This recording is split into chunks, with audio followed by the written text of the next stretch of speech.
ಆತ್ಮೀಯ ವಿದ್ಯಾರ್ಥಿಗಳಿಗೆ ನಮಸ್ಕಾರಗಳು. ಈ ಒಂದು ಅವಧಿಯಲ್ಲಿ ನಾವು ದ್ವಿತೀಯ PUC ಸಮಾಜಶಾಸ್ತ್ರ ವಿಷಯದ ಕುರಿತು ಆ ಒಂದು ಪುಸ್ತಕದಲ್ಲಿ ಬರತಕ್ಕಂತಹ ಪಾಠಗಳು, ಪಾಠದಲ್ಲಿ ಇರತಕ್ಕಂತಹ ಉದ್ದೇಶ ಮತ್ತು ಮುಖ್ಯಾಂಶಗಳು ಹಾಗೂ ನೆನಪಿನಲ್ಲಿ ಇಟ್ಕೊಳ್ಬೇಕಾಗಿರ್ತಕ್ಕಂತಹ ಕೆಲವು ಅಂಶಗಳು ಹಾಗೂ ಪರೀಕ್ಷೆಗೆ ಕೇಳಬಹುದಾಗಿರ್ತಕ್ಕಂತಹ ಒಂದು ಪ್ರಶ್ನೆಗಳು, ಯಾವ ರೀತಿಯಾಗಿ ಪ್ರಶ್ನೆಗಳನ್ನು ಕೇಳುತ್ತಾರೆ ಅನ್ನುವ ನೀಲಿನಕ್ಷೆಯ ಕುರಿತೇನೆಂದರೆ ಈ ಅವಧಿಯಲ್ಲಿ ಏನಾದರೂ ನಾವು ತಿಳಿದುಕೊಳ್ಳೋಣ. ಭಾರತೀಯ ಸಮಾಜದ ಸಮಾಜಶಾಸ್ತ್ರ ಪರಿವಿಡಿ, ಅಧ್ಯಾಯ 1 ಭಾರತೀಯ ಸಮಾಜದ ನಿರ್ಮಾಣ ಮತ್ತು ಜನಸಂಖ್ಯಾಶಾಸ್ತ್ರ. ಅಧ್ಯಾಯ 2 ಸಾಮಾಜಿಕ ಅಸಮಾನತೆ, ಹೊರಗುಳಿಯುವಿಕೆ ಮತ್ತು ಒಳಗೊಳ್ಳುವಿಕೆ. ಅಧ್ಯಾಯ 3 ಒಳಗೊಳ್ಳುವಿಕೆಯ ತಂತ್ರಗಳು. ಅಧ್ಯಾಯ 4 ಭಾರತದಲ್ಲಿ ಕುಟುಂಬ. ಅಧ್ಯಾಯ 5 ಭಾರತೀಯ ಗ್ರಾಮಗಳ ಬದಲಾವಣೆ, ಅಭಿವೃದ್ಧಿ ಮತ್ತು ಭಾರತದ ನಗರೀಕರಣ. ಅಧ್ಯಾಯ 6 ಮಾರುಕಟ್ಟೆ ಮತ್ತು ಸಂವಹನ ವ್ಯವಸ್ಥೆಗಳು. ಅಧ್ಯಾಯ 7 ಸಾಮಾಜಿಕ ಚಳುವಳಿ. ಅಧ್ಯಾಯ 8 ಭಾರತದಲ್ಲಿ ಸಾಮಾಜಿಕ ಪರಿವರ್ತನೆ. ಇಷ್ಟು ಭಾರತೀಯ ಸಮಾಜಶಾಸ್ತ್ರದಲ್ಲಿ ಬರ್ತಕ್ಕಂತಹ ಪಾಠಗಳಾಗಿದ್ದು, ಅವುಗಳ ಪ್ರಾಮುಖ್ಯತೆ. ಅಧ್ಯಾಯ 1 ಭಾರತೀಯ ಸಮಾಜದ ನಿರ್ಮಾಣ ಮತ್ತು ಜನಸಂಖ್ಯಾಶಾಸ್ತ್ರ. ಪಾಠದ ಉದ್ದೇಶಗಳು: ಭಾರತೀಯ ಜನಸಮೂಹದ ಲಕ್ಷಣಗಳನ್ನು ಅರಿಯಲು ಸಾಧ್ಯವಾಗುತ್ತದೆ. ಭಾರತೀಯ ಸಮಾಜವು ಒಂದು ಪುಟ್ಟ ಜಗತ್ತೆಂದು ಅರಿವಾಗುತ್ತದೆ. ನಮ್ಮ ದೇಶದ ಐಕ್ಯತೆ ಮತ್ತು ಭಾವೈಕ್ಯತೆಯನ್ನು ಅರಿಯಲು ಮತ್ತು ಪ್ರಶಂಸಿಸಲು ಸಾಧ್ಯವಾಗುತ್ತದೆ. ರಾಷ್ಟ್ರೀಯತೆ ಅಡ್ಡಿಯಾಗಿರುವ ಸಾಮಾಜಿಕ ಅಪಾಯಗಳನ್ನು ತಿಳಿಸಲು ಸಾಧ್ಯವಾಗುತ್ತದೆ. ಈ ಒಂದು ಅಧ್ಯಯನದಲ್ಲಿ ಮುಖ್ಯಾಂಶಗಳನ್ನು ನಾವು ನೋಡುವುದಾದರೆ, ವೈವಿಧ್ಯತೆಯ ಸಮಾಜದ ಉದಯ, ವಿವಿಧತೆಯಲ್ಲಿ ಏಕತೆ, ವೈವಿಧ್ಯತೆಯ ಲಕ್ಷಣಗಳು, ಪ್ರಾಂತೀಯ, ಭಾಷಾ, ಧಾರ್ಮಿಕ, ಸಾಂಸ್ಕೃತಿಕ ಮತ್ತು ಜನಾಂಗೀಯ ವೈವಿಧ್ಯತೆಗಳು, ರಾಷ್ಟ್ರೀಯ ಭಾವೈಕ್ಯತೆ, ರಾಷ್ಟ್ರೀಯ ಭಾವೈಕ್ಯತೆಗಿರುವ ಸವಾಲುಗಳು, ಪ್ರಾಂತೀಯವಾದ, ಕೋಮುವಾದ, ಭಾಷಾವಾದ, ತೀವ್ರವಾದ ಮತ್ತು ಭಯೋತ್ಪಾದನೆ.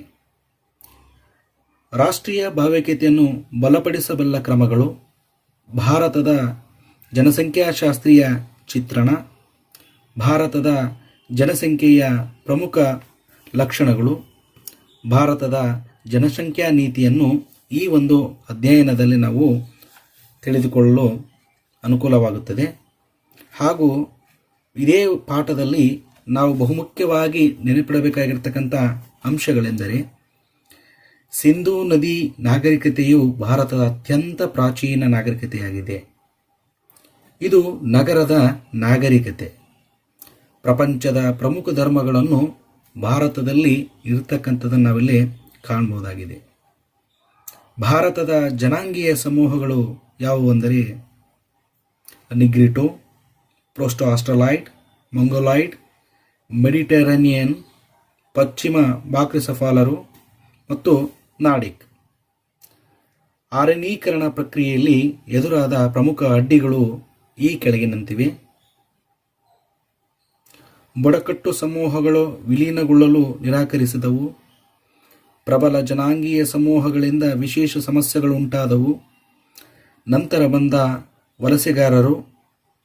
ಸೈಂಟ್ ಥಾಮಸ್ ಮತ್ತು ಬಾರ್ತಲೋಮಿಯೋ ಭಾರತಕ್ಕೆ ಕ್ರೈಸ್ತ ಧರ್ಮವನ್ನು ಪರಿಚಯಿಸಿದರು. ಪೋರ್ಚುಗೀಸರು ಭಾರತದ ಮೊದಲು ಬಂದ ಪಾಶ್ಚಿಮಾತ್ಯರು. ನಂತರ ಡಚ್ಚರು, ಆಂಗ್ಲರು, ಫ್ರೆಂಚರು ಭಾರತಕ್ಕೆ ಬಂದರು. ಭಾರತದಲ್ಲಿ ಕಂಡುಬರುವ ವಿವಿಧತೆಯ ಸ್ವರೂಪವನ್ನು ನಾವು ನೋಡುವುದಾದರೆ ಅದರಲ್ಲಿ ಜನಸಮೂಹವೊಂದರಲ್ಲಿ ಭೌಗೋಳಿಕ, ಧಾರ್ಮಿಕ, ಭಾಷೆ, ಜನಾಂಗೀಯ ಮತ್ತು ಸಾಂಸ್ಕೃತಿಕ ವ್ಯತ್ಯಾಸ ಮತ್ತು ಭಿನ್ನತೆಯನ್ನು ವೈವಿಧ್ಯತೆ ಎನ್ನುತ್ತೇವೆ. ಪ್ರಾಂತೀಯ ವಿವಿಧತೆಗಳು, ಭಾಷಾ ವಿವಿಧತೆಗಳು, ಧಾರ್ಮಿಕ ವಿವಿಧತೆಗಳು, ಸಾಂಸ್ಕೃತಿಕ ಮತ್ತು ಜನಾಂಗೀಯ ವಿವಿಧತೆಗಳನ್ನು ಭಾರತದಲ್ಲಿ ಕಂಡುಬರತಕ್ಕಂತಹ ವಿವಿಧತೆಯ ಸ್ವರೂಪಗಳನ್ನು ನಾವು ಕಾಣಬಹುದಾಗಿದೆ. ಹಾಗೆಯೇ ಭಾರತದಲ್ಲಿ ಏಕತೆಯ ಸ್ವರೂಪವನ್ನು ನಾವು ನೋಡೋದಾದರೆ ಅದರಲ್ಲಿ ಬಹುಮುಖ್ಯ ಅಂಶಗಳು ಏಕತೆಯು ನಾವೆಲ್ಲ ಒಂದು ಎಂಬ ಭಾವನೆಯನ್ನು ಸೂಚಿಸುತ್ತದೆ. ಪ್ರಾಂತೀಯ ಏಕತೆ, ಭಾಷಾ ಏಕತೆ, ಧಾರ್ಮಿಕ ಏಕತೆ, ಸಾಂಸ್ಕೃತಿಕ ಏಕತೆ. ರಾಷ್ಟ್ರೀಯ ಭಾವೈಕ್ಯತೆಯು ರಾಷ್ಟ್ರೀಯ ಏಕತೆ ಮತ್ತು ತಾವು ಈ ರಾಷ್ಟ್ರಕ್ಕೆ ಸೇರಿದವರೆಂಬ ಭಾವನೆಯನ್ನು ಸೂಚಿಸುತ್ತದೆ. ರಾಷ್ಟ್ರ ನಿರ್ಮಾಣಕ್ಕೆ ಈ ಭಾವನೆಯು ಅತ್ಯಗತ್ಯವಾಗಿದೆ. ರಾಷ್ಟ್ರೀಯ ಭಾವೈಕ್ಯತೆಯ ಪರಿವರ್ತನೆಯು ಯಾವುದೇ ದೇಶದ ನೀತಿಯ ಅಗತ್ಯಾಂಶವಾಗಿದೆ. ವಿದ್ವಾಂಸರು ರಾಷ್ಟ್ರೀಯ ಭಾವೈಕ್ಯತೆಯನ್ನು ವಿವಿಧ ರೀತಿಯಲ್ಲಿ ವ್ಯಾಖ್ಯಾನಿಸಿದ್ದಾರೆ. ಬೆಂಜಮಿನ್ ರವರ ಪ್ರಕಾರ ರಾಷ್ಟ್ರೀಯ ಭಾವೈಕ್ಯತೆಯು ದೇಶವೊಂದರ ಎಲ್ಲ ಜನರನ್ನು ಸಾಮಾನ್ಯ ಅನನ್ಯತೆಯಾಗಿ ಸ್ವಾಂಗೀಕರಣಗೊಳಿಸುವುದನ್ನು ಸೂಚಿಸುತ್ತದೆ. ರಾಷ್ಟ್ರೀಯ ಭಾವೈಕ್ಯತೆಗಿರುವ ಸವಾಲುಗಳು: ಪ್ರಾಂತೀಯವಾದ, ಕೋಮುವಾದ, ಭಾಷಾವಾದ, ಉಗ್ರವಾದ ಮತ್ತು ಭಯೋತ್ಪಾದನೆ. ರಾಷ್ಟ್ರೀಯ ಭಾವೈಕ್ಯತೆಯನ್ನು ಬಲಪಡಿಸುವ ಕ್ರಮಗಳು ಯಾವುವೆಂದರೆ ಪ್ರಾಥಮಿಕ, ಮಾಧ್ಯಮಿಕ, ಸಾಮಾಜಿಕ ಮತ್ತು ವಿಶ್ವವಿದ್ಯಾಲಯದ ಹಂತದಲ್ಲಿ ರಾಷ್ಟ್ರೀಯ ಭಾವೈಕ್ಯತೆಯನ್ನು ಪ್ರವರ್ತಿಸಲು ಪಠ್ಯಕ್ರಮ ಪುನರ್ರಚನೆ ಮಾಡುವುದು.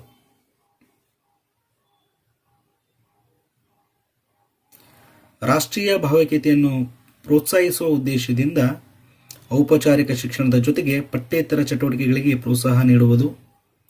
ಪಠ್ಯಪುಸ್ತಕಗಳ ಪರಿಷ್ಕರಣೆಯ ವಿದ್ಯಾರ್ಥಿಗಳಲ್ಲಿ ನಿಜವಾದ ರಾಷ್ಟ್ರೀಯ ದೃಷ್ಟಿಕೋನ ಬೆಳೆಸುವಲ್ಲಿ ಸಾಕಷ್ಟು ಸಹಕಾರಿಯಾಗಬಲ್ಲದು.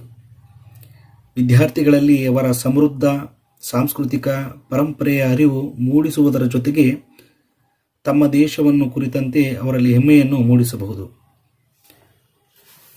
ಸಾಮೂಹಿಕ ಪ್ರಾರ್ಥನೆ, ಸಾಮೂಹಿಕ ಸಭೆಗಳು, ಗೌರವಾನ್ವಿತ ನಾಯಕರಿಂದ ಉಪನ್ಯಾಸ ಮುಂತಾದ ಸಾಮುದಾಯಿಕ ಕಾರ್ಯಕ್ರಮಗಳ ಮೂಲಕ ಜನರನ್ನು ಹತ್ತಿರ ತರಬಹುದಾಗಿದೆ.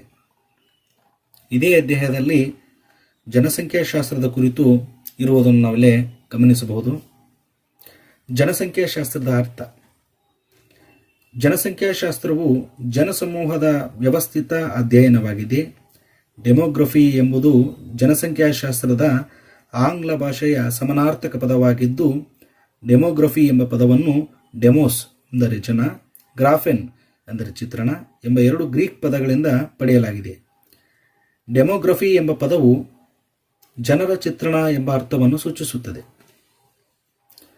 ಜನಸಂಖ್ಯಾಶಾಸ್ತ್ರವು ಜನಸಂಖ್ಯೆಯ ಗಾತ್ರ, ಜನನ ಪ್ರಮಾಣ, ಮರಣ, ವಲಸೆ, ಸ್ತ್ರೀ ಪುರುಷರ ಸಾಪೇಕ್ಷ ಪ್ರಮಾಣ ಮತ್ತು ವಿವಿಧ ವಯೋವರ್ಗದವರಿಗೆ ಸಂಬಂಧಿಸಿದ ಜನಸಮೂಹದ ರಚನೆ ಮತ್ತು ಸಂಯೋಜನೆ ಮುಂತಾದವುಗಳಿಗೆ ಸಂಬಂಧಿಸಿದಂತೆ ಕಂಡುಬರುವ ಒಲವುಗಳು ಮತ್ತು ಧೋರಣೆಗಳನ್ನು ಅಭ್ಯಸಿಸುತ್ತದೆ. ಜನಸಂಖ್ಯಾಶಾಸ್ತ್ರದ ಎರಡು ವಿಧಗಳು: ಔಪಚಾರಿಕ ಜನಸಂಖ್ಯಾಶಾಸ್ತ್ರ, ಮತ್ತೊಂದು ಸಾಮಾಜಿಕ ಜನಸಂಖ್ಯಾಶಾಸ್ತ್ರ. ಭಾರತದ ಜನಸಂಖ್ಯಾ ಚಿತ್ರಣದ ಪ್ರಮುಖ ಲಕ್ಷಣಗಳು ಈ ರೀತಿಯಾಗಿವೆ: ಭಾರತೀಯ ಜನಸಮೂಹದ ಗಾತ್ರ ಮತ್ತು ಬೆಳವಣಿಗೆ, ಭಾರತೀಯ ಜನಸಮೂಹದ ವಯೋರಚನೆ, ಭಾರತದಲ್ಲಿ ಇಳಿಮುಖವಾಗುತ್ತಿರುವ ಲಿಂಗಾನುಪಾತ, ಜನನ ಪ್ರಮಾಣ ಮತ್ತು ಮರಣ ಪ್ರಮಾಣ, ಭಾರತೀಯ ಜನಸಮೂಹದಲ್ಲಿ ಹೆಚ್ಚುತ್ತಿರುವ ಸಾಕ್ಷರತಾ ಪ್ರಮಾಣ, ಹೆಚ್ಚುತ್ತಿರುವ ಗ್ರಾಮೀಣ ನಗರ ವ್ಯತ್ಯಾಸಗಳು. ಅಧ್ಯಾಯ 2: ಸಾಮಾಜಿಕ ಅಸಮಾನತೆ, ಹೊರಗುಳಿಯುವಿಕೆ ಮತ್ತು ಒಳಗೊಳ್ಳುವಿಕೆ. ಪಾಠದ ಪ್ರಮುಖ ಉದ್ದೇಶಗಳು: ವಿದ್ಯಾರ್ಥಿಯು ಈ ಒಂದು ಪಾಠದಿಂದ ಭಾರತದ ಸಾಮಾಜಿಕ ಸ್ತರವಿನ್ಯಾಸದ ವ್ಯವಸ್ಥೆಯನ್ನು ಅರಿತುಕೊಳ್ಳಬಹುದು, ದುರ್ಬಲ ವರ್ಗಗಳ ನೈಜ ಸ್ಥಿತಿಗತಿಗಳನ್ನರಿಯಬಹುದು, ಬುಡಕಟ್ಟು ಸಮುದಾಯ ಮತ್ತು ಸ್ತ್ರೀಯರನ್ನು ಗೌರವಿಸುವುದನ್ನು ಕಲಿಯಬಹುದು, ಲಿಂಗ ಮತ್ತು ಲಿಂಗತ್ವಗಳ ನಡುವಿನ ವ್ಯತ್ಯಾಸಗಳನ್ನು ತಿಳಿಯಬಹುದು. ಈ ಎರಡನೇ ಅಧ್ಯಯನದ ಮುಖ್ಯ ಅಂಶಗಳು: ಸಾಮಾಜಿಕ ಅಸಮಾನತೆ ಮತ್ತು ಹೊರಗುಳುವಿಕೆ, ಸಾಮಾಜಿಕ ಅಸಮಾನತೆಯ ಅರ್ಥ ಮತ್ತು ವ್ಯಾಖ್ಯೆ, ಹೊರಗುಳುವಿಕೆಯ ಮತ್ತು ಒಳಗೊಳ್ಳುವಿಕೆ, ಜಾತಿಯನ್ನು ಆಧರಿಸಿದ ಹೊರಗೊಳ್ಳುವಿಕೆ, ಜಾತಿಯ ಅರ್ಥ ಮತ್ತು ವ್ಯವಸ್ಥೆಯ ವ್ಯಾಖ್ಯೆ, ಜಾತಿಯ ಲಕ್ಷಣಗಳು, ಜಾತಿಯಲ್ಲಾದ ಪರಿವರ್ತನೆಗಳು ಮತ್ತು ಸ್ವತಂತ್ರೋತ್ತರ ಅವಧಿ, ಪ್ರಬಲ ಜಾತಿಯ ಪರಿಕಲ್ಪನೆ, ಭಾರತದಲ್ಲಿ ಹಿಂದುಳಿದ ವರ್ಗಗಳು, ಪರಿಶಿಷ್ಟ ಜಾತಿಗಳು, ಪರಿಶಿಷ್ಟ ಜಾತಿಯವರ ಸಮಸ್ಯೆಗಳು, ಆರ್ಥಿಕ, ಸಾಮಾಜಿಕ ಮತ್ತು ಧಾರ್ಮಿಕ ಬುಡಕಟ್ಟುಗಳು, ಬದಲಾಗುತ್ತಿರುವ ಬುಡಕಟ್ಟಿನ ಪರಿಕಲ್ಪನೆ, ಜನಸಂಖ್ಯಾಶಾಸ್ತ್ರೀಯ ಅಂಶಗಳು, ಭಾರತೀಯ ಬುಡಕಟ್ಟುಗಳ ಭೌಗೋಳಿಕ ಹಂಚಿಕೆ, ಭಾರತೀಯ ಬುಡಕಟ್ಟುಗಳ ಸಮಸ್ಯೆಗಳು, ಬುಡಕಟ್ಟು ಕಲ್ಯಾಣದ 3 ದೃಷ್ಟಿಕೋನಗಳು, ಬುಡಕಟ್ಟು ಪಂಚಶೀಲ, ಇತರ ಹಿಂದುಳಿದ ವರ್ಗಗಳು, ಇತರ ಹಿಂದುಳಿದ ವರ್ಗಗಳ ಸಮಸ್ಯೆಗಳು, ಹಿಂದುಳಿದಿರುವಿಕೆಯ ಮಾನದಂಡ, ಕಾಲೆಲ್ಕರ್ ಮತ್ತು ಮಂಡಲ ಆಯೋಗಗಳು, ಕರ್ನಾಟಕದ ಹಿಂದುಳಿದ ವರ್ಗಗಳ ಆಯೋಗಗಳ ಒಂದು ನೋಟವನ್ನು ಈ ಮುಖ್ಯಾಂಶದಲ್ಲಿ ನಾವು ತಿಳಿದುಕೊಳ್ಳಬಹುದಾಗಿದೆ. ಈ ಪಾಠದಲ್ಲಿ ನೆನಪಿಡಬೇಕಾದ ಅಂಶಗಳು: ಸಾಮಾಜಿಕ ಅಸಮಾನತೆಯ ಅರ್ಥ. ಸಾಮಾಜಿಕ ಸಂಪನ್ಮೂಲಗಳ ಲಭ್ಯತೆಯ ಅಸಮಾನ ಅವಕಾಶಗಳನ್ನು ಸಾಮಾಜಿಕ ಅಸಮಾನತೆ ಎನ್ನುತ್ತೇವೆ. ಸಾಮಾಜಿಕ ಹೊರಗುಳುವಿಕೆಯ ಅರ್ಥ: ವಿಶಾಲ ವ್ಯಾಪ್ತಿಯ ಸಮಾಜದಲ್ಲಿ ಪೂರ್ಣವಾಗಿ ತೊಡಗಿಕೊಳ್ಳುವುದನ್ನು ನಿರ್ಬಂಧಿಸುವ ವಿಧಾನಗಳಿಗೆ ಸಾಮಾಜಿಕ ಹೊರಗೊಳ್ಳುವಿಕೆ ಎನ್ನುತ್ತೇವೆ. ಜಾತಿಯ ಅರ್ಥ: ಜಾತಿ ಎಂಬ ಪದದ ಸಮಾನಾರ್ಥಕ ಆಂಗ್ಲ ಭಾಷೆಯ ಕಾಸ್ಟಾ ಎಂಬ ಪದವು ಸ್ಪ್ಯಾನಿಷ್ ಅಥವಾ ಪೋರ್ಚುಗೀಸ್ ಭಾಷೆಯ ಕಾಸ್ಟಾ ಎಂಬ ಪದದಿಂದ ಉತ್ಪತ್ತಿಯಾಗಿದೆ. ತಳಿ, ಜನಾಂಗ ಅಥವಾ ಸಂಕೀರ್ಣವಾದ ಅನುವಂಶೀಯ ಲಕ್ಷಣಗಳು ಎಂಬ ಅರ್ಥವನ್ನು ಈ ಪದವು ಸೂಚಿಸುತ್ತದೆ. ಭಾರತದಲ್ಲಿ ಜಾತಿ ಎಂದು ಕರೆಯಲ್ಪಡುತ್ತಿದ್ದ ವರ್ಗಗಳಿಗೆ ಪೋರ್ಚುಗೀಸರು ಕ್ಯಾಸ್ಟ್ ಎಂಬ ಪದವನ್ನು ಬಳಸಿದರು. ಕಾಸ್ಟಾ ಎಂಬ ಪದದ ಪರಿಷ್ಕೃತ ರೂಪವೇ ಕ್ಯಾಸ್ಟ್. ಎಂ.ಎನ್. ಶ್ರೀನಿವಾಸರವರು ವ್ಯಾಖ್ಯಾನಿಸಿರುವಂತೆ ಜಾತಿಯು ಅನುವಂಶೀಯವಾದ ಒಳಬಾಂಧವ್ಯವುಳ್ಳ ಸಾಮಾನ್ಯವಾಗಿ ಸ್ಥಳೀಯ ಸಮೂಹವಾಗಿದ್ದು, ವೃತ್ತಿಯೊಂದರೊಂದಿಗೆ ಸಾಂಪ್ರದಾಯಿಕ ಬಾಂಧವ್ಯ ಹೊಂದಿರುತ್ತದೆ ಮತ್ತು ಸ್ಥಳೀಯ ಜಾತಿಗಳ ಏಣಿ ಶ್ರೇಣಿಯಲ್ಲಿ ನಿರ್ದಿಷ್ಟ ಸ್ಥಾನಮಾನ ಹೊಂದಿರುತ್ತದೆ. ಜಾತಿಗಳ ನಡುವಿನ ಸಂಬಂಧಗಳನ್ನು ಮಡಿ, ಮೈಲಿಗೆಗಳ ಭಾವನೆಗಳು ನಿಯಂತ್ರಿಸುತ್ತವೆ ಹಾಗೂ ಸ್ವಜಾತಿಯವರ ನಡುವೆ ಮಾತ್ರ ಹೆಚ್ಚಾಗಿ ಸಹಭೋಜನವು ಸಾಧ್ಯವಾಗುತ್ತದೆ. ಭಾರತದಲ್ಲಿ ಜಾತಿ ವ್ಯವಸ್ಥೆಯ ಲಕ್ಷಣಗಳು. ಈ ಲಕ್ಷಣಗಳನ್ನು ಕುರಿತು ಜಿ.ಎಸ್. ಗುರೆ ಅವರು ತಮ್ಮ caste and race in India ಎಂಬ ಕೃತಿಯಲ್ಲಿ ಜಾತಿಯ ಪ್ರಮುಖ ಲಕ್ಷಣಗಳನ್ನು ವಿವರಿಸಿದ್ದಾರೆ. ಅವುಗಳೆಂದರೆ: ಜಾತಿಯು ಸಮಾಜದ ಹೋಳು ಹೋಳಾದ ಭಾಗ, ಏಣಿ ಶ್ರೇಣಿಯನ್ನು ಸೂಚಿಸುತ್ತದೆ, ಸಹಭೋಜನ ಮತ್ತು ಸಾಮಾಜಿಕ ವರ್ಗದ ಮೇಲೆ ನಿರ್ಬಂಧಗಳನ್ನು ಒಳಗೊಂಡಿದೆ, ವಿವಿಧ ವರ್ಗಗಳ ಮೇಲೆ ನಾಗರಿಕ ಮತ್ತು ಧಾರ್ಮಿಕ ಅನರ್ಹತೆಗಳು ಮತ್ತು ವಿಶೇಷ ಸವಲತ್ತುಗಳನ್ನು ಒಳಗೊಂಡಿದೆ. ವೃತ್ತಿ ಸಂಬಂಧಿತ ನಿರ್ಬಂಧಗಳು ಒಳಗೊಂಡಿದೆ. ವೈವಾಹಿಕ ಜಾತಿ ಪದ್ಧತಿಯ ಪರಿವರ್ತನೆಗಳ ನಿರ್ಬಂಧಗಳು.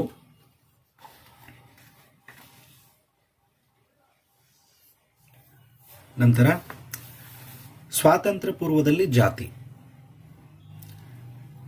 ಸಾರ್ವತ್ರಿಕ ಕಾನೂನುಗಳ ಜಾರಿ, ಆಂಗ್ಲ ಶಿಕ್ಷಣದ ಪ್ರಭಾವ, ಸಮಾಜ ಸುಧಾರಣಾ ಚಳವಳಿಗಳ ಪ್ರಭಾವ, ಹೊಸ ಸಾಮಾಜಿಕ ಸಂಘಟನೆಗಳ ಪ್ರಭಾವ, ಔದ್ಯೋಗೀಕರಣ ಮತ್ತು ನಗರೀಕರಣದ ಪ್ರಭಾವ, ಸ್ವಾತಂತ್ರ್ಯ ಚಳವಳಿಯ ಪ್ರಭಾವ, ಸ್ವಾತಂತ್ರ್ಯೋತ್ತರ ಭಾರತದಲ್ಲಿ ಜಾತಿ ಪದ್ಧತಿಯ ಪರಿವರ್ತನೆಗಳು, ಕಾರ್ಯಾತ್ಮಕ ಬದಲಾವಣೆ, ವೃತ್ತಿ ಆಯ್ಕೆಗಳು ಮುಕ್ತವಾಗಿವೆ, ಜಾತಿ ಪಂಚಾಯಿತಿಗಳು ನಶಿಸಿವೆ, ಸಹಭೋಜನ ನಿರ್ಬಂಧಗಳು ಸಡಿಲಗೊಂಡಿವೆ, ಜಾತಿಯು ದೈವ ಸೃಷ್ಟಿ ಎಂಬ ನಂಬಿಕೆಯು ಬದಲಾಗಿದೆ, ವ್ಯಕ್ತಿಯ ಮೇಲೆ ಜೊತೆಯ ವೃತ್ತಿ ನಿರ್ಬಂಧಗಳು ಕೂಡ ಕಡಿಮೆಯಾಗಿವೆ.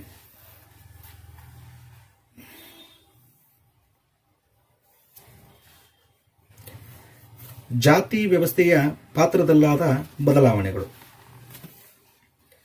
ಜಾತಿ ಆಧಾರಿತ ಚುನಾವಣೆಗಳು, ಜಾತಿ ಪ್ರಜ್ಞೆಯ ಬೆಳವಣಿಗೆ ಮತ್ತು ಜಾತಿ ಸಂಘಟನೆಗಳು, ಆಧುನಿಕ ಸಾರಿಗೆ ಮತ್ತು ಸಂಪರ್ಕ ಸಾಧನಗಳ ಪ್ರಭಾವ, ಆಧುನಿಕ ಶಿಕ್ಷಣದ ಪ್ರಭಾವ,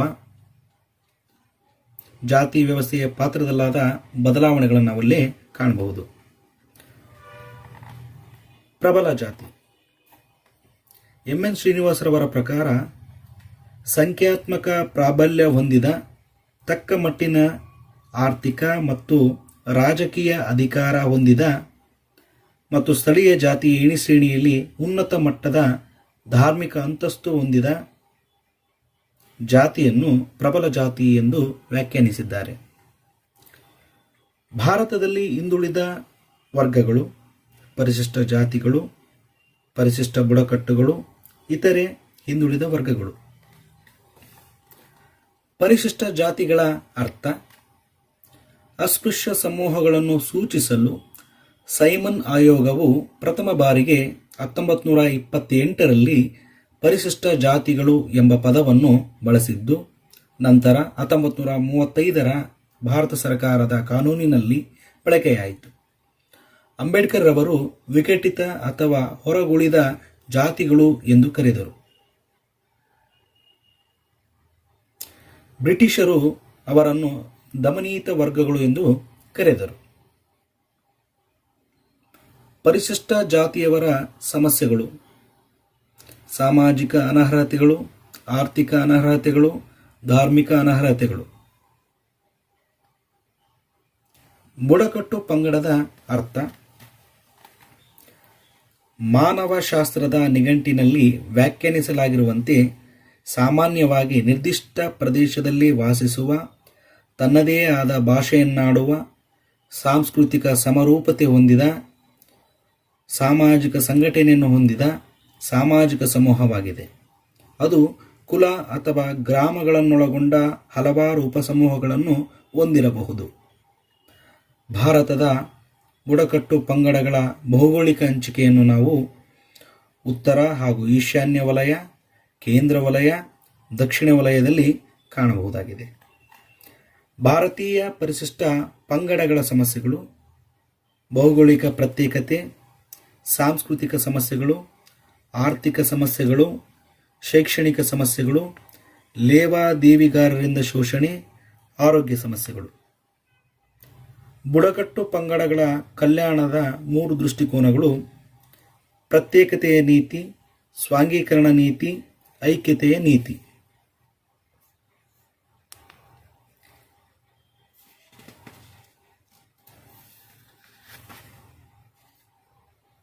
ಬುಡಕಟ್ಟು ಪಂಚಶೀಲ. ಬುಡಕಟ್ಟು ಜನರು ಅವರದೇ ಆದ ಸಾಮರ್ಥ್ಯದಿಂದ ಅಭಿವೃದ್ಧಿ ಹೊಂದಲು ಅವಕಾಶ ನೀಡಬೇಕು ಹಾಗೂ ಅವರ ಮೇಲೆ ಬಲವಂತವಾಗಿ ಏನನ್ನೂ ಹೇರಬಾರದು. ಅವರ ಸಾಂಪ್ರದಾಯಿಕತೆ, ಕಲೆ ಹಾಗೂ ಸಂಸ್ಕೃತಿಯನ್ನು ಎಲ್ಲ ವಿಧದಲ್ಲೂ ಪ್ರೋತ್ಸಾಹಿಸಬೇಕು. ಅವರ ನೆಲೆಗಳು ಮತ್ತು ಅರಣ್ಯದ ಮೇಲಿನ ಅವರ ಹಕ್ಕನ್ನು ಗೌರವಿಸಬೇಕು. ಬುಡಕಟ್ಟು ಪ್ರದೇಶಗಳ ಆಡಳಿತ ಮತ್ತು ಅಭಿವೃದ್ಧಿಗಾಗಿ ಅವರದೇ ತಂಡ ರಚಿಸಿ ತರಬೇತಿ ನೀಡಬೇಕು. ಪ್ರಾರಂಭಿಕ ಹಂತದಲ್ಲಿ ಹೊರಗಿನ ಕೆಲ ತಾಂತ್ರಿಕ ನಿಪುಣರು ಅಗತ್ಯವಾದರೂ ಬುಡಕಟ್ಟು ಪ್ರದೇಶಗಳಲ್ಲಿ ಅತಿಯಾದ ಜನಸಂಖ್ಯೆಯಲ್ಲಿ ಹೊರಗಿನವರನ್ನು ಹೇರುವುದು ಸಾಧ್ಯವಾದಷ್ಟು ತಪ್ಪಿಸಬೇಕು. ಅವರ ಕ್ಷೇತ್ರಗಳಲ್ಲಿ ಅತಿಯಾದ ಆಡಳಿತ ಮತ್ತು ಹಲವಾರು ಯೋಜನೆಗಳನ್ನು ಪರಿಚಯಿಸಬಾರದು. ಅವರೊಂದಿಗೆ ಕೆಲಸ ಮಾಡಬೇಕು ಮತ್ತು ಅವರ ಸಾಮಾಜಿಕ ಮತ್ತು ಸಾಂಸ್ಕೃತಿಕ ಸಂಸ್ಥೆಗಳಿಗೆ ಪ್ರತಿಸ್ಪರ್ಧಿಯಾಗಿ ಕೆಲಸ ಮಾಡಕೂಡದು.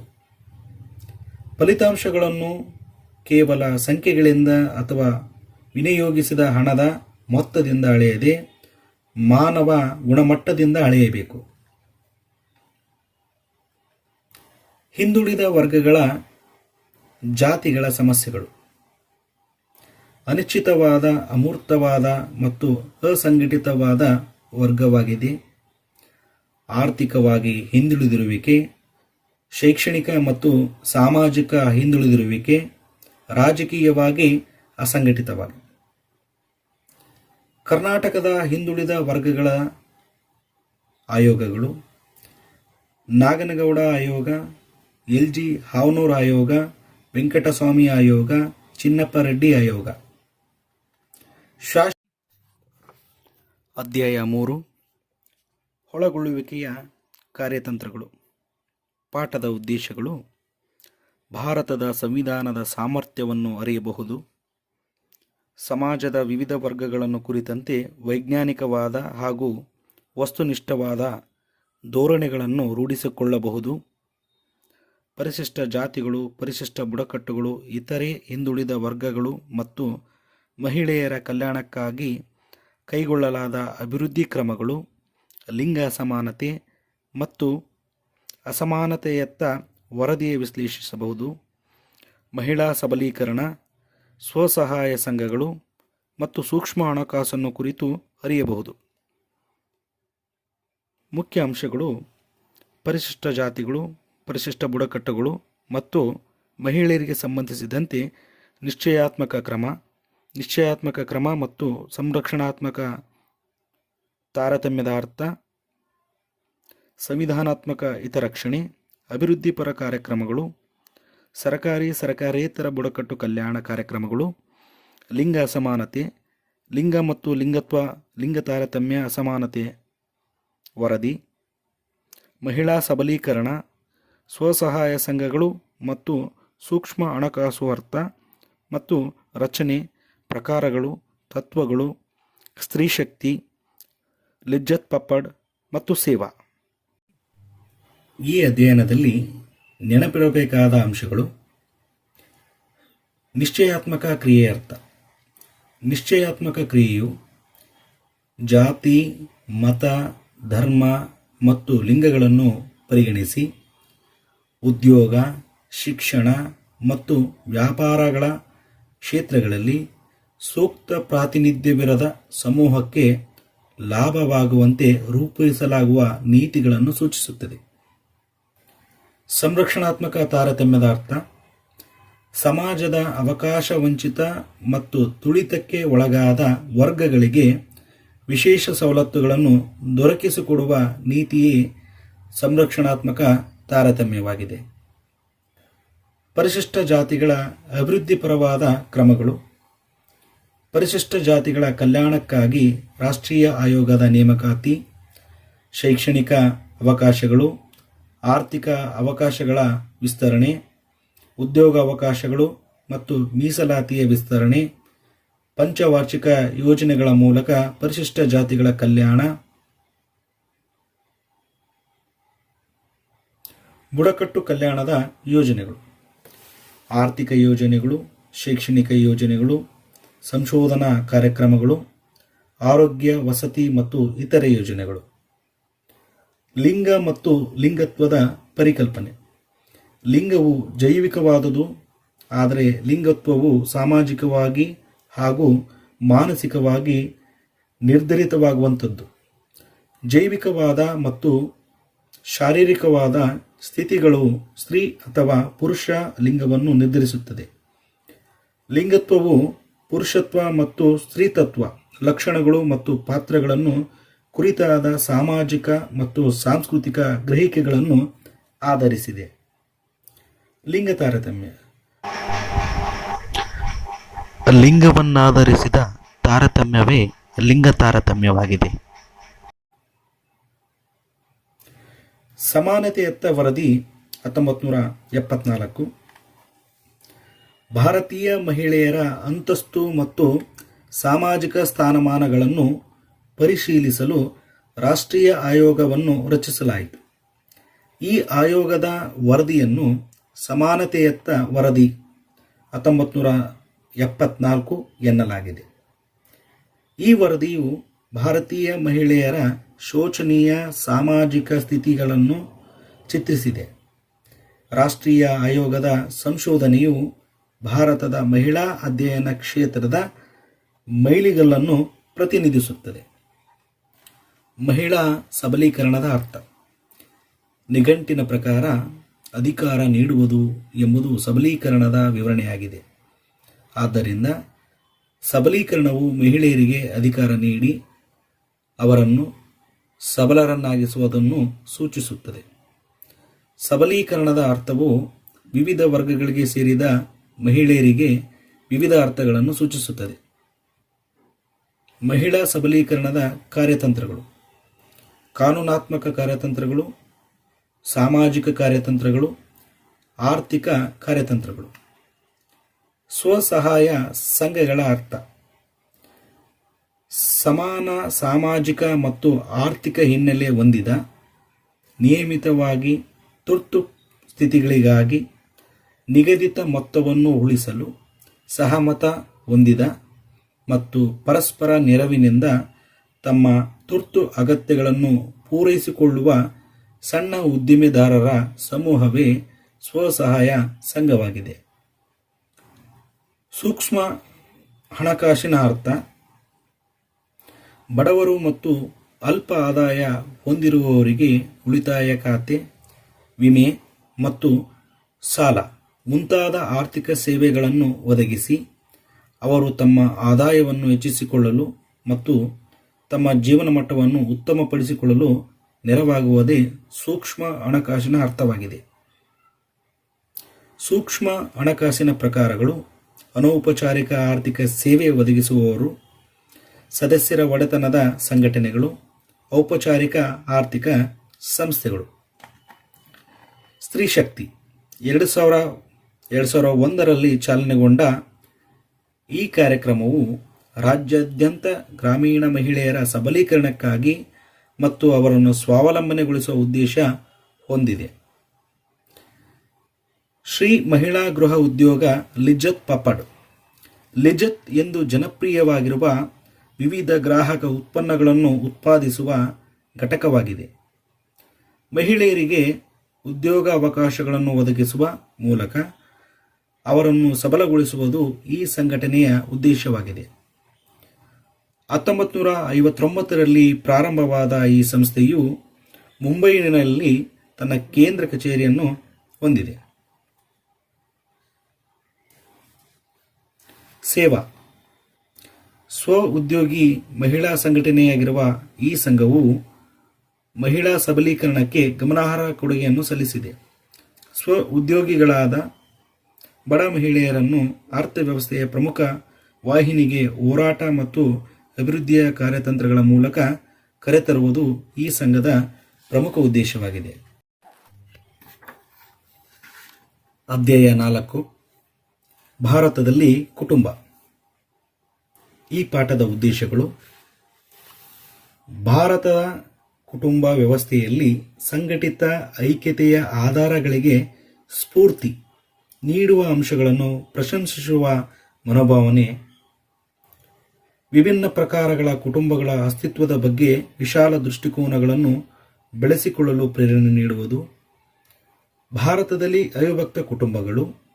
ಅವಿಭಕ್ತ ಕುಟುಂಬ ವ್ಯವಸ್ಥೆಯಲ್ಲಿ ಇತ್ತೀಚಿನ ಪರಿವರ್ತನೆಗಳ ಬಗ್ಗೆ ವಿಶೇಷ ಆಸಕ್ತಿ ಬೆಳೆಸುವ ಉದ್ದೇಶಗಳನ್ನು ಹೊಂದಿದೆ. ಪಠ್ಯ ವಿಷಯ ರೂಪರೇಖೆಯನ್ನು ನಾವು ನೋಡೋದಾದರೆ ಅವಿಭಕ್ತ ಕುಟುಂಬ ಅರ್ಥ ಮತ್ತು ವ್ಯಾಖ್ಯೆಗಳು, ಲಕ್ಷಣಗಳು, ಅವಿಭಕ್ತ ಕುಟುಂಬಗಳ ಪ್ರಕಾರಗಳು, ಪಿತೃಪ್ರಧಾನ ಅವಿಭಕ್ತ ಕುಟುಂಬ ಇಲ್ಲಂ, ಮಾತೃಪ್ರಧಾನ ಅವಿಭಕ್ತ ಕುಟುಂಬ ತರವಾಡು. ಪಿತೃಪ್ರಧಾನ ಕುಟುಂಬಕ್ಕೆ ಒಂದು ಉದಾಹರಣೆಯಾಗಿ ನರಸಿಂಗನವರ ಅವಿಭಕ್ತ ಕುಟುಂಬ, ಅವಿಭಕ್ತ ಕುಟುಂಬದ ಅನುಕೂಲ ಮತ್ತು ಅನಾನುಕೂಲ, ಅವಿಭಕ್ತ ಕುಟುಂಬದ ಪರಿವರ್ತನೆಗಳು, ರಚನಾತ್ಮಕ ಮತ್ತು ಕಾರ್ಯಾತ್ಮಕ ಕಾರ್ಯಗಳ ಪರಿವರ್ತನೆಗಳು, ಅವಿಭಕ್ತ ಕುಟುಂಬಗಳ ಪರಿವರ್ತನೆಗೆ ಕಾರಣಗಳು. ಈ ಒಂದು ಅಧ್ಯಯನದಲ್ಲಿ ನೆನಪಿಡಬೇಕಾದ ಅಂಶಗಳು: ಅವಿಭಕ್ತ ಕುಟುಂಬ. ಇರಾವತಿಯ ಕರ್ಬೆ ಅವರ ಪ್ರಕಾರ ಅವಿಭಕ್ತ ಕುಟುಂಬ ಒಂದು ಜನರ ಸಮೂಹವಾಗಿದ್ದು ಸಾಮಾನ್ಯವಾಗಿ ಒಂದೇ ಮನೆಯಲ್ಲಿ ಜೀವಿಸುತ್ತಾ ಒಂದೇ ಒಲೆ ಅಥವಾ ಅಡಿಗೆ ಮನೆಯಲ್ಲಿ ತಯಾರಿಸಿದ ಆಹಾರ ಸೇವಿಸುತ್ತಾ ಆಸ್ತಿಯ ಮೇಲೆ ಸಾಮೂಹಿಕ ಒಡೆತನ, ಸಾಮಾನ್ಯವಾದ ಧಾರ್ಮಿಕ ಪೂಜಾ ವಿಧಾನದಲ್ಲಿ ಸಾಮೂಹಿಕವಾಗಿ ಭಾಗವಹಿಸುತ್ತಾ ಪ್ರತಿಯೊಬ್ಬರೂ ಪರಸ್ಪರ ನಿರ್ದಿಷ್ಟ ರಕ್ತ ಸಂಬಂಧಗಳಿಂದ ಗುರುತಿಸಿಕೊಳ್ಳುವ ಜನರ ಸಂಕಲನವಾಗಿದೆ ಎಂದು ಇರಾವತಿ ಕರಿವೆಯವರು ತಿಳಿಸಿದ್ದಾರೆ. ಅವಿಭಕ್ತ ಕುಟುಂಬದ ಗುಣಲಕ್ಷಣಗಳನ್ನು ನೋಡುವುದಾದರೆ ಪೀಳಿಗೆಗಳ ಸಮಾವೇಶ, ಸಾಮಾನ್ಯ ವಾಸಸ್ಥಳ, ಸಾಮಾನ್ಯ ಅಡುಗೆ ಮನೆ, ಸಾಮೂಹಿಕ ಧಾರ್ಮಿಕ ಪೂಜಾ ವಿಧಾನ, ಸಾಮಾನ್ಯ ಆಸ್ತಿ, ಕರ್ತನ ಅಧಿಕಾರದ ಚಲಾವಣೆ, ಪೂರ್ವನಿಯೋಜಿತ ವಿವಾಹ, ಪರಸ್ಪರ ಹಕ್ಕು ಬಾಧ್ಯತೆಗಳ ಬಗ್ಗೆ ಕುಟುಂಬ ಸದಸ್ಯರ ಅರಿವು, ಸ್ವಯಂ ಪರಿಪೂರ್ಣತೆ. ಅವಿಭಕ್ತ ಕುಟುಂಬದ ಅನುಕೂಲಗಳೆಂದರೆ ಆರ್ಥಿಕ ಅನುಕೂಲತೆ, ಸದಸ್ಯರ ಸಂರಕ್ಷಣೆ, ಮನರಂಜನೆ, ವ್ಯಕ್ತಿತ್ವ ವಿಕಾಸ, ಸಮಾಜವಾದದ ಪರಿಕಲ್ಪನೆ. ಅವಿಭಕ್ತ ಕುಟುಂಬದ ಅನಾನುಕೂಲಗಳು: ಸೋಮಾರಿತನವನ್ನು ಪ್ರೋತ್ಸಾಹಿಸುತ್ತದೆ, ವ್ಯಕ್ತಿತ್ವದ ಬೆಳವಣಿಗೆಗೆ ಅಡಚಣೆ ಮಾಡುತ್ತದೆ, ಸ್ವಜನ ಪಕ್ಷಪಾತ, ಆಂತರಿಕ ಘರ್ಷಣೆ ಮತ್ತು ದಾವೆಗಳಿಗೆ ಪ್ರೋತ್ಸಾಹ ನೀಡುತ್ತದೆ, ಉಳಿತಾಯ ಮತ್ತು ಆರ್ಥಿಕ ಹೂಡಿಕೆಗೆ ಅಹಿತಕರವಾಗಿರುತ್ತದೆ, ಸಾಮಾಜಿಕ ಚಲನೆಗೆ ಅಡ್ಡಿ ಮತ್ತು ಸ್ತ್ರೀ ಸ್ಥಾನಮಾನ ಕೆಳ ಅಂತಸ್ತಿಗೆ ಹೋಗಲು ಕಾರಣವಾಗಿದೆ.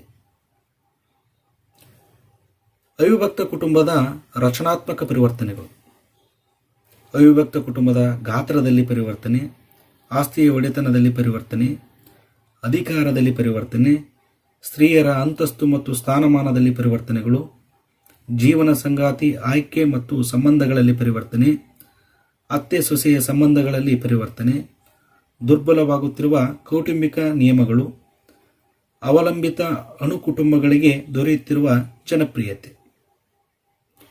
ಅವಿಭಕ್ತ ಕುಟುಂಬದ ಕಾರ್ಯಾತ್ಮಕ ಪರಿವರ್ತನೆಗಳು: ಸಾಮಾನ್ಯ ವಾಸಸ್ಥಳದ ಪರಿವರ್ತನೆ, ಧಾರ್ಮಿಕ ಕಾರ್ಯಗಳಲ್ಲಿ ಪರಿವರ್ತನೆ, ನವಜಾತ ಶಿಶುವಿನ ಸಂರಕ್ಷಣೆ ಮತ್ತು ಸಾಮಾಜೀಕರಣದ ಪಾತ್ರದಲ್ಲಿ ಪರಿವರ್ತನೆ, ಆರ್ಥಿಕ ಕಾರ್ಯಗಳಲ್ಲಿ ಪರಿವರ್ತನೆ, ಮನರಂಜನೆ ಕಾರ್ಯದಲ್ಲಿ ಪರಿವರ್ತನೆ. ಅವಿಭಕ್ತ ಕುಟುಂಬದ ಪರಿವರ್ತನೆಗೆ ಕಾರಣಗಳು: ಔದ್ಯೋಗೀಕರಣ, ನಗರೀಕರಣ, ಜನಸಂಖ್ಯಾ ಬೆಳವಣಿಗೆ, ಶಿಕ್ಷಣ, ಬದಲಾಗುತ್ತಿರುವ ಸ್ತ್ರೀಯರ ಅಂತಸ್ತುಗಳು, ಸಾಮಾಜಿಕ ಶಾಸನಗಳ ಪ್ರಭಾವ. ಐ.ಪಿ. ದೇಸಾಯಿಯವರು 5 ಪ್ರಕಾರಗಳ ಅವಿಭಕ್ತ ಕುಟುಂಬಗಳನ್ನು ವರ್ಗೀಕರಿಸಿದ್ದಾರೆ. 1ನೇದಾಗಿ ಶೂನ್ಯ ಅವಿಭಕ್ತ ಕುಟುಂಬ. 2 ಕಡಿಮೆ ಪ್ರಮಾಣದ ಅವಿಭಕ್ತ ಕುಟುಂಬ. 3 ಉನ್ನತ ಮಟ್ಟದ ಜಂಟಿತನದ ಅವಿಭಕ್ತ ಕುಟುಂಬಗಳು. 4 ಅತಿ ಉನ್ನತ ಜಂಟಿತನದ ಅವಿಭಕ್ತ ಕುಟುಂಬ. 5 ಅತ್ಯುನ್ನತವಾದ ಜಂಟಿತನದ ಅವಿಭಕ್ತತೆ ಹೊಂದಿರುವ ಕುಟುಂಬಗಳು.